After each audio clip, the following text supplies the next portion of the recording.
په ټوله نړۍ کې اوس ځوانان د حکومتونو په ضد یو تور بیرغ کاروي او دا خبره ډیره جدي ده. دا بیرغ اوس په نړیوال شکل د مساواتو یوه نښه شوې او په ډیری هیوادونو کې لکه اندونیزیا، نیپال، فلیپین او حتی فرانسه کې کاریږي ترڅو د حکومت خلاف خوځښتونه رامنځته کړي. هر ځوان په لاس کې هره لوحه توره ده، حتی سرکونو کې نښې ویستل شوي دي، په کورونو باندې دا بیرغ رپیږي او د حکومتونو په مهمو ځایونو باندې هم لګیدلی دي. ځینې هیوادونه یې په شدت ویرولي لکه اندونیزیا او غواړي په دې بیرغ باندې بندیز ولګوي، خو کوم ځوانان چې دا بیرغ کاروي وایي چې دا بیرغ د موږ ټولو د ماشومتوب یوه خاطره ده او ټول ځوانان په نړۍ کې سره یو ځای کولی شي. دا بیرغ په اصل کې د یو مشهوره کارتوني دی چې یو ځوان د یو مفسد مشر په خلاف راپورته کیږي او دغه حکومت له منځه وړي. دا بیرغ اوس په یو شکل د نړۍ ټول ځوانان یو ځای کوي ترڅو په هر هیواد کې د حکومتونو خلاف راپورته شي، ترڅو فساد، ستونزې او محدودیتونه له منځه یوسي.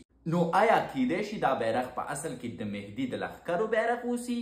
ځکه د مهدي لښکر هم د عدالت د پلي کولو لپاره په نړۍ کې د یو خوځښت په شکل را پیدا کیږي. ستاسو یې په اړه نظر څه دی؟ حتما راته ووایاست.